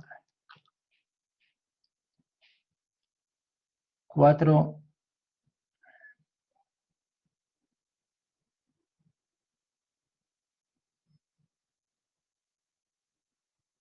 Bueno, vamos dando tiempo a que esos 4 contesten y os doy... A ver. ¿Lo veis ahora? Sí, ¿verdad? Sí que se ve. Bien, si os fijáis, 24 de los 45 aproximadamente que somos, es decir, casi la mitad en este caso, un poquito más de la mitad, han dado bajo en X y alto en Y, es decir, muy enfocados a relaciones humanas. 12, ¿vale? Que sería un 20% más o menos, han dado alto en X y alto en Y, es decir, creen en la persona, en el desarrollo, pero también es verdad que quieren tener control, supervisión un poquito más estricta sobre las personas, ¿vale? Y después 5 han dado alto en X y bajo en Y, es decir, que priorizan en un momento determinado más la supervisión y el control a, digamos, el permitir o asumir riesgos, permitiendo que la gente se desarrolle y tome decisiones por ellos mismos. Bajo en X y bajo Y, en esta opción no hay ninguno. Yo siempre, la verdad es que, como os decía, hacía tiempo que no daba clases en vuestra carrera, que fue de las primeras que di clases y estuve casi 10 años dando clases con una asignatura que se llamaba en aquel tiempo DGP, Dirección y Gestión de Personal, ¿vale? Y me acuerdo que siempre les pasaba esta encuesta a los alumnos en clase y normalmente solía salir algo más. ¿Qué supone bajo en X y bajo en Y? Pues la verdad es que normalmente cuando alguien puntúa bajo en ambos, suele significar en un momento determinado que se ha implicado muy poco con la encuesta. Es decir, cuando hay personas que dudan mucho o que en un momento determinado no quieren implicarse en opinar o en dar sus ideas o en arriesgarse, suelen dar bajo en ambas, ¿vale? Fíjate que da más información de cómo has contestado la encuesta más que en sí la ideología que conlleves, que a lo mejor te puede salir alguien que diga es que no creo en nada de lo que ha salido aquí y por lo tanto no contempla. Suele ser un rechazo a la prueba muchas veces, ¿vale? Así que generalmente hay más tendencia en X o en Y. Pues fijaros, pensar que vosotros en vuestra carrera estáis enfocados a recursos humanos. Por lo tanto, es de suponer y era de prever que pudierais tener más alto en Y que en X. Que tengas más alto en X no significa que sea malo, al contrario, es un tema de tu necesidad de control y que por lo tanto yo sí que os diría que si vais a trabajar más en la parte de recursos humanos que en la de relaciones laborales, que la puramente administrativa, a lo mejor, yo os diría que entonces sí que os recomendaría que revisarais las creencias Y, ¿vale? Quizás en las creencias X se suele dar más en estos conceptos de administración de personal, más básicos, más vinculados a nóminas, más vinculados a los aspectos legales, más vinculado a, digamos, una parte operativa donde no hace falta tanto plantearte en un momento determinado cuáles son tus creencias reales. Pero en el mundo empresarial cambia mucho y esto sí que lo tengo que dejar muy, muy claro, porque en el mundo empresarial yo os diría, uno de los últimos estudios que hice que podía, digamos, asimilarse a esto que sale aquí, pues sería hace 5 o 6 años, cuando hice un análisis de las prácticas de alto rendimiento en recursos humanos que hacían las empresas españolas. Y me salía que casi un tercio de las empresas españolas, yo os diría que estarían en el concepto alto en X y bajo en Y. Imaginaos lo que os digo, un tercio. Después había otro tercio que estaría entre ambos, ¿no? Yo diría que sería el alto en X y en alto en Y. Y realmente que pudieran hablar de alto en Y y bajo en X, yo os diría que habría solamente en torno a un 18 o 20% de empresas. Es decir, que hay un 18-20%, una de cada 5 empresas suele estar más vinculada con el talento, con el desarrollo, con todo esto, y que eso lo cuajan después en planes, que invierten en formación, no solamente se quedan con la formación que viene subvencionada, es decir, que en realidad hacen planes de desarrollo, que en realidad contemplan el talento individual, que buscan negociaciones y participación del empleado, que buscan la no alienación, que buscan la participación en el trabajo, que buscan el bienestar laboral. Yo os diría eso, una de cada 5 empresas, ¿vale? Entonces, quizás ya os digo, estamos muy sesgados. Si yo esta pregunta se lo hubiera hecho a directores de recursos humanos, pues seguramente estaría tan sesgado como la que os acabo de hacer en este momento. Lo que pasa es que a mí esto me sirve de referencia en un momento determinado para saber cuánto tengo que trabajar con vosotros, ¿no? Es decir, que bueno, es decir, habrá que preguntarse, los que tengan alto en X, yo creo que esa es la reflexión que se tienen que plantear y ya os digo que no es ni bueno ni malo, aquí no se juzga a nadie, ¿vale? Sino que cada uno tiene su experiencia. Pues, por ejemplo, alguien que haya tenido mucha experiencia laboral, pues seguramente puede haberse visto afectado por ver que en la empresa hay mucho X y entonces haberse ya asimilado esa creencia, porque es lo que ha visto en la empresa, ¿vale? Pero yo os diría que si vais a trabajar, obviamente, en recursos humanos, reflexionarais sobre qué significa el control, qué significa la supervisión, qué significa la gestión por confianza. Y por lo tanto, por eso os he puesto este vídeo de mi querido amigo Gasaya y que incluso aquel que esté interesado, a mí me suena que uno de los libros que tengo en mi despacho es de Gasaya, es de la gestión por confianza. Así que no dudarlo, que ya os digo, yo hoy me voy directamente al despacho, que quiero hacer un índice de todos los libros que tengo para subiroslo en cuanto antes y que podáis pedirme qué libros os interesan y yo en sesiones prácticas os lo llevo sin ningún problema, porque ya sabéis que los libros, el material de papel, con que esté 3 o 4 días, en el papel no se contagia a nadie, ¿vale? Otra cosa es que yo cuando os los pase, pues obviamente me desinfectaré bien y de todas maneras cuando los devolváis, pues los dejaré también en su cuarentena y si alguien me los pide antes, pues sencillamente los limpiaremos y ya está. No son libros que tenga que cuidar como en la biblioteca, que hay que cuidarlos tal, sino que son libros que yo necesito que se muevan. Así que no os preocupéis que le echaré el food freeze, le echaré el liquidito para todo y no habrá ningún problema.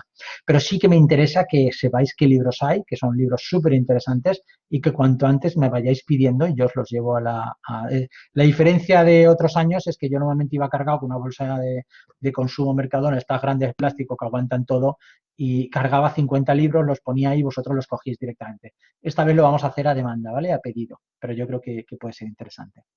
Estos libros servirán cualquiera de ellos para monografías voluntarias.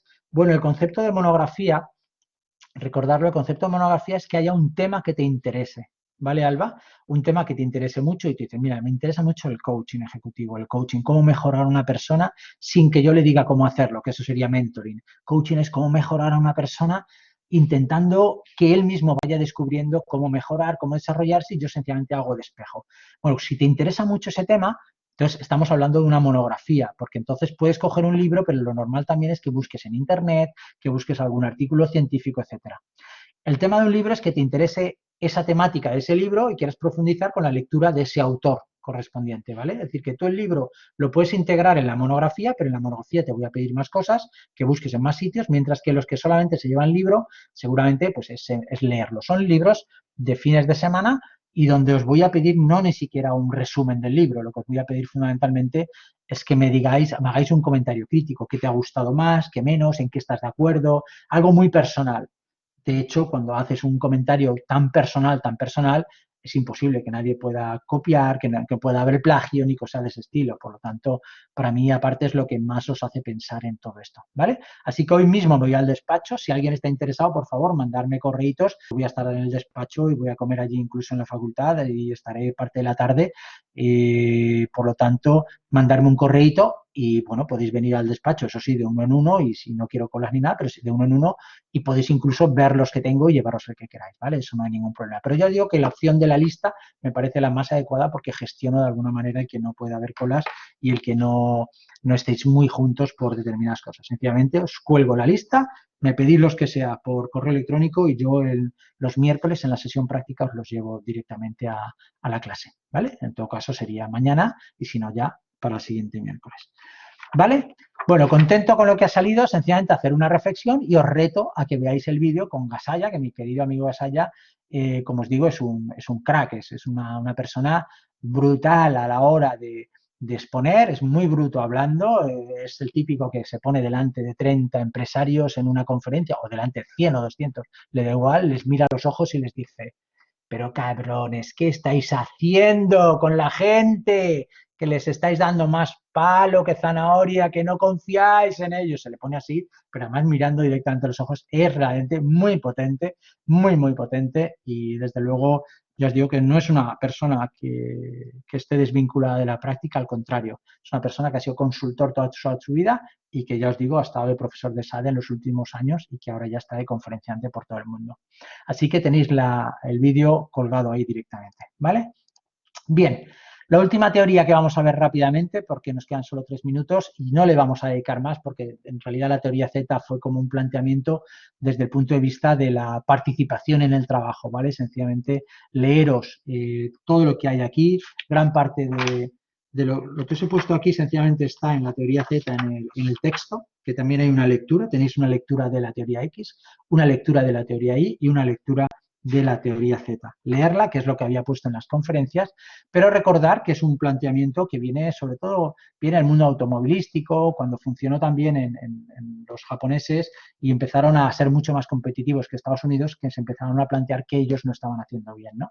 Y bueno, ahí se vio el tema de lo importante que era la participación en el trabajo, hacer partícipes a los demás. Por eso, si yo quiero que las clases tengan algún impacto con vosotros, yo necesito que participéis y que estéis conmigo, ¿entendéis? En la medida que más participéis, más confianza genero con vosotros y más os implicáis en la propia asignatura. Pero eso pasa también en el mundo laboral. Pero de nuevo, la participación es un riesgo, ¿entendéis? Participar o permitir participar a la gente es un riesgo que tienes que asumir. Y bueno, si eres más del planteamiento X, no querrás asumir ese riesgo. Y si eres más del planteamiento Y, sí que dirás, bueno, vamos a asumir riesgos, pero en la medida de la responsabilidad de cada una de las personas, por supuesto, y poco a poco se irán asumiendo, ¿no? Entonces, de alguna manera, toda esta lectura, ya os digo, la tenéis en el libro y por lo tanto no es necesario, ¿vale? Tenéis también en el libro, fijaros, este ejemplo práctico, que es súper interesante, de Laszlo Book, que fue vicepresidente senior de gestión de personas de Google. Y bueno, ahí os he sacado un extracto del libro, pero es un libro también excelente. Este no lo tengo, lamentablemente no lo tengo. Este no me lo han mandado. Se llama La nueva fórmula del trabajo, pero bueno, independientemente de los libros que yo tengo, pues vosotros también podéis buscar el que queráis. Aquí tenéis el texto, ya os digo, en el libro está el ejemplo práctico de lo que plantea Laszlo en este caso, y fijaros, esta es la evolución de lo que se ha hablado de la evolución de los recursos humanos. Administración científica, que ya sabemos que es el taylorismo, el hombre social, que ya sabemos que es Elton Mayo y los experimentos Hawthorne, ¿vale? Y después ya ha habido una evolución más. Este planteamiento es el planteamiento que hace Chiavenato, que es uno de los grandes gurús en el mundo latinoamericano de recursos humanos, donde habla del hombre organizacional, hombre administrativo y hombre complejo. La verdad es que a mí fundamentalmente me interesa más de esta transparencia que entendáis lo que es el hombre complejo, y ya os digo que en el libro viene explicado. Porque es el hombre complejo, para que tengáis una idea, es como eso que os decía antes de la caja negra. Vamos a abrir la caja negra. Y vamos a eso que consideramos tan complejo que no queremos ni abrirlo. Chiavenato lo que dice, no, es que es complejo, es variable, tiene motivaciones muy variadas y tenemos que meternos dentro para intentar comprenderlo. Y entonces, sencillamente, asumamos que es complejo, pero es que ¿qué es la gestión si no es la complejidad? ¿Entendéis? Para mí ese concepto me viene creo que es muy interesante a la hora de incorporarlo a recursos humanos, ¿vale? Y esta es la gráfica donde yo os pongo la perspectiva de cómo ha evolucionado los recursos humanos. Desde el concepto más básico de administración de personal, desde el concepto donde de repente se empieza a hacer selección y formación, que fueron las dos primeras áreas que se desarrollaron. Una época donde entonces los departamentos de recursos humanos empezaron a hacer muchas prácticas diferentes. De hecho, las llamamos las prácticas de alto rendimiento de recursos humanos, donde dices, hay que hacer una elevada, una búsqueda intensiva en las bases de datos de selección, hay que hacer un entrenamiento formacional muy potente, hay que buscar una compensación realmente equilibrada con no sé cuánto. Es decir, y nos encontrábamos con 15 o 20 prácticas que todos los departamentos intentaban ser muy buenos en todas. Pero claro, a veces el enfocarte solo a las prácticas te hace perder la perspectiva, ¿eh? Eso es lo del bosque. Estamos viendo los arbolitos, el arbolito este, el arbolito este y el arbolito este, pero perdemos la perspectiva de si en realidad estamos haciendo una buena dirección de personas, una buena dirección de recursos humanos, una visión más global, eso lo llamamos perspectiva. Por eso surge la estrategia. La estrategia lo que dice es, ojo, tienes que poner más énfasis en aquellas prácticas que estén alineadas con tu estrategia. ¿Vale? Y ese es un concepto fundamental. No es lo mismo un hotel imaginaros, de 5 estrellas, que un hotel que te puedes encontrar en Francia, donde tú entras y es que es todo automático, es que no hay ni personas ahí dentro. Y que por lo tanto estamos dando un servicio completamente diferente y tenemos que hacer unas políticas diferentes de recursos humanos también. Y ya la última de todas que os pongo aquí, que es la que vosotros vais a recibir, por eso os digo, estáis en este momento en lo más álgido de los recursos humanos, lo más actualizado, y ya os digo que muy poquitas escuelas, muy poquitas universidades y ni siquiera escuelas de negocio privadas están viendo, digamos, el énfasis y los materiales tan actualizados como los que vais a ver vosotros. Que esto ya es la dirección de personas basada en el talento, ¿vale? Esto que pone aquí es el DPT, que es lo que puse poner dirección, personas y talento, pero recordar que hay una cosa que se llama el DPT, que es la descripción de puesto de trabajo. Ya hablaremos de eso más adelante, pero bueno, esto vamos a quedarnos solo con el concepto de dirección de personas basada en el talento o gestión del talento, que es hacia donde está corriendo todo y donde todos los últimos estudios que se están haciendo desde hace más de 5 o 6 años están indicando a las empresas que si en algo tienen que invertir es en talento. El que una empresa, aquí hay una pregunta de Gema, gracias Gema, el que una empresa avance o no de fase depende de su actividad. Es decir, cuando no tiene la misma necesidad de talento por parte de sus empleados, una empresa como Facebook, una empresa que, por ejemplo, fabrica pan, al final, ¿qué avance o no de fase depende de esto? Muy interesante tu pregunta. Fíjate, también te digo una cosa.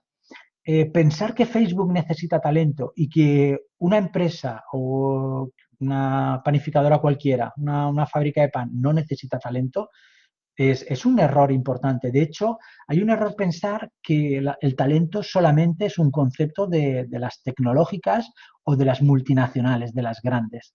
Fíjate lo que yo te digo. Una grande, Facebook, por ejemplo, puede meter la pata en su selección perfectamente, ¿eh? Puede, sin ningún problema. Ya lo veremos, porque son casos que tenemos en el libro. Pero quien no debe meter la pata en un proceso de selección es normalmente esa panificadora, porque la panificadora estamos hablando a cuántos, 30, 40 personas, ¿de cuánto estamos hablando? O incluso, fíjate, te lo pongo más extremo aún, un comercio, una tienda son 3 empleados, ¿vale? Y el empresario es uno de ellos, que trabaja ahí, supervisa y hay 2 personas más, ¿vale? Ese es el mecanismo más básico de coordinación, es el mecanismo donde yo miro a los ojos, sé dónde está lo que está haciendo cada uno. Es la adaptación mutua, que lo habréis estudiado, ¿verdad? Y es, en esta tienda, cuando tú escoges, imagínate, se te va una persona y tienes que contratar a uno, tú te puedes permitir el lujo de contratar a una persona que no sea proactiva, que no genere negocio, que no esté orientada a la productividad, que no tenga trato con el cliente, es decir, que no tenga las competencias adecuadas, que no tenga el talento que se requiere comercial y de atención al cliente. Claro, es que un error en una pequeña, el impacto es muchísimo mayor que un error en una grande. Por eso rompamos el mito de que la gestión por el talento es más aplicable a las empresas grandes que pequeñas o cosas de ese estilo, o las tecnológicas, etcétera. No. En el fondo, la gestión del talento lo que está diciendo en todo momento es que tenemos que buscar las competencias adecuadas a los puestos. Lo que pasa es que lo hacemos con una mirada diferente, una mirada muy realista, muy proactiva. Nos olvidamos a veces de los procesos tan administrativos como se hacían antes y buscamos realmente que nosotros analizamos más cosas, analizamos el mundo emocional de las personas que entran en la empresa. Porque necesitamos saberlo. ¿Por qué? Porque al mes gran parte de los nuevos empleados se van de las empresas y se largan al mes. Y dices, ostras, he hecho una inversión importante en selección para que al mes se me vaya. Ahora que tengo que contar con el segundo o con el tercero que salía antes. Claro, tenemos que tener mucho cuidado con esos tipos. Sé lo que dices y obviamente la gran lucha Ahora, una vez dicho esto, la gran lucha de talento, claro que se está dando en las tecnologías, porque no hay. Es que la guerra del talento de McKinsey lo que está planteando es que hay muchos puestos hoy en día que incluso habiendo un gran desempleo, no los estamos cubriendo. Son puestos que tienen que ver, obviamente, con orientación al cliente, con el mundo comercial, que tienen que ver con la administración y dirección de empresas, con nuestro mundo de recursos humanos también, obviamente las ingenierías, es decir, tienen que ver con esas áreas, programación, pero tiene que ver con todas esas áreas que están tan candentes y que es verdad que aunque se las asocia a las tecnológicas, la guerra del talento se está dando también hasta en el pequeño comercio. ¿Vale? Y comentaremos casos. Ya os digo que yo tengo muchos casos hasta de muy pequeñas empresas. Pero hay empresas que con si se queden en la fase 3 les es suficiente para sus resultados. Ah, vale, muy bien, muy interesante. Sí, Gema. Fíjate, muchas de las empresas que tú dices normalmente están en esta fase, están más en la fase 2. Es decir, tienen contratos, tienen algo de selección y la formación, pues a lo mejor la que le viene gratuita o subvencionada, ¿vale? La mayoría las tenemos en estas fases, entre la 1 y la 2. Entonces, ¿qué pasa? De repente empiezan a hacer algunas prácticas más. Y en esas prácticas, las prácticas es una manera de experimentar un departamento de recursos humanos, que empieza a experimentar porque de repente dice, oye, que yo tengo que hacer una evaluación del rendimiento, que eso no estaba en la fase 2. Yo tengo que hacer una evaluación del rendimiento, necesito evaluar el rendimiento, ¿no? Pero tengo que hacerlo bien, ¿eh? Porque normalmente en la fase 2 se utiliza la evaluación del rendimiento, pero más para despedir. Mientras que cuando se hace como práctica de alto rendimiento, la evaluación del rendimiento se utiliza como feedback. Y como ya veremos una palabra que os pondré más adelante que se llama también feed forward. Os lo pongo aquí para que la vayáis conociendo. El feed forward, el feedback es mirar hacia atrás y es darle feedback a una persona de hasta qué punto lo ha hecho bien o mal e intentar corregirle y mejorarla, ¿no? Y que aprenda. Pero una de las cosas que se plantea es que, claro, lo que ha pasado en el pasado no va a volver a pasar en el futuro, salvo que sea muy repetitivo, que no es lo que pasa ahora. Entonces, sale la palabra feed forward, que lo que intenta decir es, más que pensar en el pasado que frustra a las personas, porque sí, aprendo que lo he hecho mal, yo todo lo hago mal, ¿no? Pues ayúdala a que sus objetivos los consiga. Mira hacia adelante, por eso dice el forward hacia adelante, ¿no? Aliméntala hacia adelante para que cumpla los objetivos. Y es un concepto muy interesante, además muy vinculado con las prácticas del coaching. Pero estoy muy de acuerdo contigo, porque gran parte de las empresas que estamos diciendo que muchas de ellas incluso no tienen departamento de recursos humanos, lo que tienen son prácticas solo. Cuando ya empieza a haber un departamento de recursos humanos, cuando empieza a haber un director de recursos humanos, lo primero que entra es la dirección estratégica. Empieza a reunirse con el comité de dirección, empieza a reunirse con el empresario para saber qué estrategia quiere, y ese es el salto que dan muchas. Gran parte de estas pequeñas, no modernas, porque hay muchas pequeñas modernas que os aseguro que están aquí.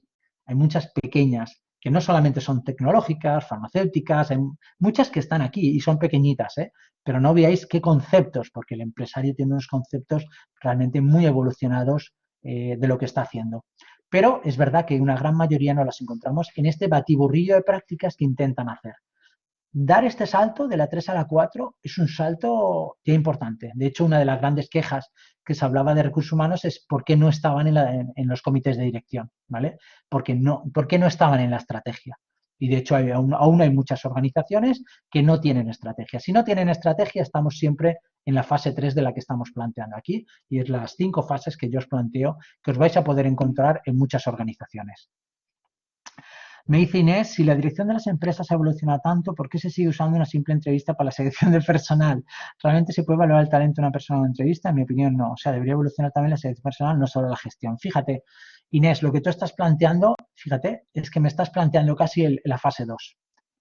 Ni siquiera la fase 3, porque cuando la selección de personal es una práctica de alto rendimiento, requiere que haya una persona especializada en eso. Y requiere que se haya, ya lo veremos cuando lleguemos a atracción de talento, todas las técnicas que hay, prácticas situacionales, entrevista por competencias, entrevistas de incidentes críticos, etcétera. Cuando tú lo que me planteas es que hay una simple entrevista, que ojo, hay que preguntarse a veces quién la hace. Ya no te hablo de las entrevistas de las empresas de trabajo temporal, que ahí ni hay entrevista ni hay nada, sino de esas empresas donde muchas veces incluso a lo mejor el director comercial o el director de producción o el jefe de producción o incluso el empresario es el que le gusta hacerlas. Pero imagínate qué entrevista va a hacer esa persona. Fijaros, hubo un caso de hace 2 años, 2-3 años, no mucho más, un empresario valenciano, un empresario, por eso os digo, no porque sea valenciano, yo creo que esto se puede perfectamente generalizar a todo el caso español, pero El tipo me reúne, había hecho una entrevista previa, había seleccionado 5 personas y esas 5 personas les hace una dinámica que dices, ostras, parece algo profesional. Vais a ver las dinámicas que vamos a hacer cuando hagamos las prácticas. Pero bueno, el tipo no se le ocurre otra cosa que ponerlas en un círculo y tira un billete de 50 euros en el centro y dice, aquel que coja el billete de 50 euros se lleva el puesto de trabajo. Indudablemente, pero eso ni es ético, ni es profesional, ni es nada. He de decirte que de esas 5 personas, 2 acabaron en el hospital. Imagínate, eso no son prácticas. Por eso quiero que distingáis que la fase 3 son prácticas de alto rendimiento, son prácticas que en realidad ya especializan, son buenas, pero quizás lo que no tienen es el contexto de cómo debería la organización hacerlo o qué te está demandando estratégicamente la organización. Por eso también nos encontramos muchas empresas aquí, pero muchas, donde es el propio empresario, comparte parte con el jefe de producción comercial, que son los que están haciendo la selección, la formación y lo hacen todo ellos. No tienen gente, no tienen personal. Normalmente se suele decir que a partir de 100 personas suele haber ya un director de recursos humanos, pero afortunadamente en algunas empresas punteras con 60 ya tienen director de recursos humanos y otras hasta 150 no se lo han puesto. Entonces, bueno, la diversidad y variabilidad de casos de empresa es tan alta que es casi imposible generalizar. Pero quiero que con esto sepáis las claves para saber en qué tipo de empresa. Obviamente yo siempre os pediré que si podéis elegir os metáis a partir de la 3, porque en el 3 ya hay cosas profesionales, ¿vale? La 3, la 4 y la 5. ¿Tenéis algún comentario más? Gracias, Gemma. Gracias, Inés. Gracias, Luis Antes. Gracias, Alba. Gracias a los que habéis comentado. ¿Tenéis algo más por ahí? ¿No? Bueno, si hubiera cualquier cosa, por favor, no dudarlo, mandarme un correíto con la pregunta, yo os contesto, o mandarme un correo y os cito en el Zoom y rápidamente nos vemos y os lo contesto, que no tengo ningún problema y para mí es muy grato verlos las caras. De hecho, me acordaba el otro día que fui a la clase práctica, que obviamente os dije que no fuerais, pero me saludasteis algunos en la entrada y, claro, yo, tonto de mí, no supe reaccionar porque decía, ¿quién me ha saludado? Siempre pienso que son alumnos de otro año, pero pensé, ostras, es que pueden ser los alumnos de este año porque vosotros me veis. Bueno, mañana lo resolvemos, mañana os veo a todos y mañana tenemos una práctica bastante interesante del Great Place to Work para trabajar sobre una empresa y ya veréis qué bien lo pasamos. ¿Vale? Si no hay nada más, gracias a todos. Perdonadme estos 13 minutos. Yo intento ceñirme a la hora y media, acabar a las 12. Pero bueno, indudablemente cuando habéis empezado a participar, yo encantado. Yo tengo una duda en las prácticas, ¿las voluntarias se pueden hacer o hay que esperar a llegar al tema? Vale, mirar, es interesante porque, aquí lo tienes, es lo último también, que mira, se me había olvidado decíroslo, lo veis aquí perfectamente, ¿verdad? Aquí, exacto. Fijaros que este es el aula virtual que tenéis, ¿vale? Que ya he subido, pues imaginaros, en el tema 2 ya hay un vídeo muy chulo, muy bonito, que sí que grabamos Pablo Herreros y yo en el Biopark, sobre el tema del liderazgo natural, el futuro del empleo con Santi García, el programa de la Cuarta Revolución de Silvia Leal, que es una buena amiga y que hizo un programa muy interesante. Aquí os menciono solo uno de los episodios. Pero bueno, a lo que voy, veis que ya he incorporado muchos vídeos, que los tengáis aquí, pero a lo que voy es que en el final del todo he añadido un apartado, una sección que se llama casos prácticos voluntarios o de compensación. Ojo, lo que os digo es que si vais a hacer alguna práctica voluntaria, primero me lo digáis, ¿vale? Para que podamos, de alguna manera, para que yo os pueda decir, mira, creo que a estas alturas de lo que llevamos de clase, lo mejor es que empieces por esta práctica. Por ejemplo, si es Ice Nostrum, es gestión por competencias. Nosotros aún no hemos visto casi nada de competencias. Si es Foster Hollywood, es de compensación total. Eso es otro capítulo, no hemos visto. Ahora, si es, por ejemplo, esta de Vidalia, dirección estratégica, es un caso largo, pero es un caso muy interesante. O, por ejemplo, si es la de Walt Disney, es un caso de cultura organizativa. La primera y la cuarta son muy interesantes y yo creo que en cualquier momento las podéis hacer. Pero siempre, mandándome un correo, Robert, me interesaría hacer una de las prácticas voluntarias, ¿vale? Siempre, por eso os digo aquí, siempre consensuando con el profesor. Porque estas prácticas también las pongo para aquellos que en algún momento determinado vosotros, pues imaginad que falláis alguna práctica y venís preocupadísimos a mí. Oye, es que yo he fallado esta práctica, pero fíjate, mi abuela o mi tío estaba enfermo y entonces yo, no, es que no hace falta que me digáis nada, yo os creo, yo gestiono y trabajo desde la confianza. Lo que os hago es rápidamente daros pues mira, no te preocupes, en tu caso te recomiendo que hagas de estas 4 prácticas estas, ¿no? De hecho, no solamente hay estas 4 prácticas, sino que en el libro también hay 3 prácticas más, la de Facebook, la de Google, la de Hasbro, no es Hasbro, es otra. Facebook, bueno, hay 3 prácticas que no hemos puesto en nuestro temario de prácticas y que sin embargo también las vamos a poder utilizar como prácticas para compensar o para voluntarias, ¿vale? En todo caso, si queréis, las añadiré allí para que las tengáis, pero siempre, en todos los casos, os digo, consensuado con el profesor, ¿vale? No me las hagáis, me hagáis prácticas así por hacer, ¿vale? Vale, perfecto. Gracias, Alba, por comentar.